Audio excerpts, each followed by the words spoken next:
उनने कि ये जो है हमें पैसा नहीं चाहिए, बिटिया ठीक ठाक चाहिए।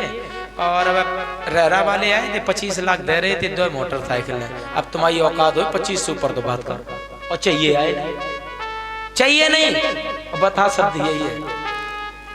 आपने 25 मांगे, लड़की वाले ने 30 दिए। गंभीरता से सुनना, कितने दिए? आपका बेटा। अब बात किसकी चल रही? बेटे की तो चल रही, दूसरे की तो चल नहीं रही। बेटे के आपने पैसे मांगे, उसने दे दिए। भाई उसकी बेटी को भाई पसंद आया, दे विवाह हो गया। अब जब वो बेटी घर में आया तो आपकी औकात है कि बहू से कहो उठो या ना उठो या चाय बना के दो, आपकी औकात है कहने की? फिर काहे टाटा करते हो? फिर वो सासें क्यों टाटा करती हैं? बहू बेकार है। ऐसी बहुओं से निवेदन करता हूँ, सास की तुरंत खोपड़ी फाड़ दो। अरे और क्या भाई, दुकानदार को हम पैसा दे दें, वो हमसे कहे हम तो तुरंत उसे मार दें। तेरी औकात क्या है? तू पैसा ले चुका है। मेरा मन, मैं कुछ भी करूं।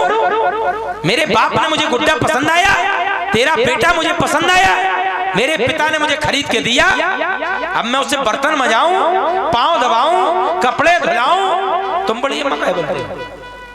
एक गंभीर विषय कह रहा हूं। और ऐसी बेटियों से निवेदन है जिनके पिता ने दहेज में पैसा दिया हो, अपनी सास ससुर की बिल्कुल सेवा न करना, आए परे तो जहरदार में खिला के। मैं सहयोगी हूं, धर्म की मंच से कह रहा हूं। क्यों? तुम्हारा मूल नहीं है, बहू का मन होगा तो वो तुम्हें देगी रोटी, खा ले, लेकिन आपका अधिकार नहीं है कहने का। अधिकार है या नहीं? नहीं।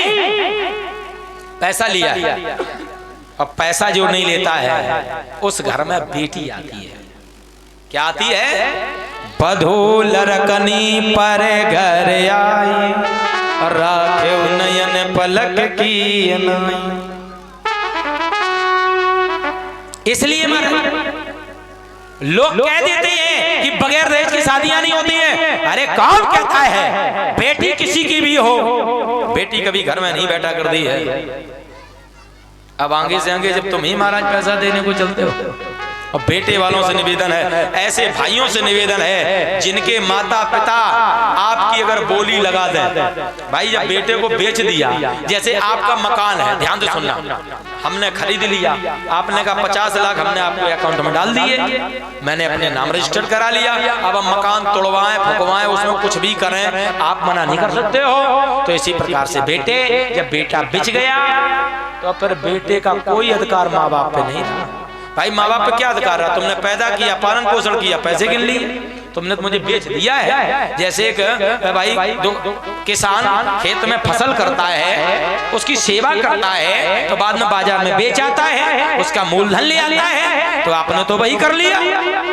तो वो बेटे माँ बाप की सेवा करें या न करें, अब बहू या कहे अगर उनकी पत्नी कि तुम चौराहे पे चलो, तुरंत चलो, तुरंत, अब बिना कहे चलो, कहे तुम बिच गए बेटा, जो बिटिया कहे सो करा।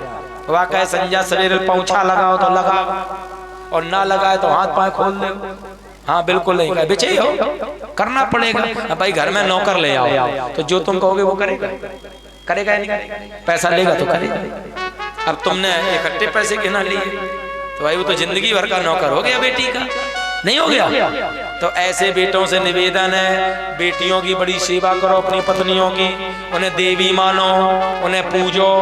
हाँ कहे तुम बिच गए हो, अगर वो भड़क गई तो तुम ना घर के रहोगे ना घाट के रहोगे। इसलिए निवेदन है कि दहेज सबसे बुरी चीज है, क्योंकि संसार में न दहेज के कारण न जाने कितनी बेटियों को महाराज सूली पर चढ़ा दिया गया, अर्थी पर सुला दिया गया। क्यों?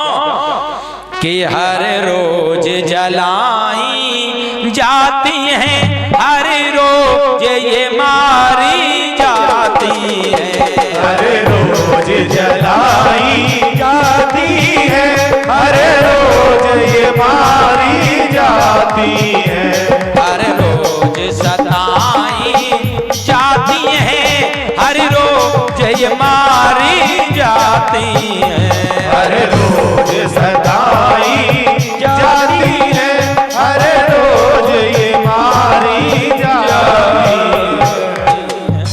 बोले हर रोज जलाई जाती हैं, हर रोज ये मारी जाती हैं। इस संसार में बेटी का जब विवाह होता है दहेज के कारण ही महाराज सास बहुओं में नहीं बनती है।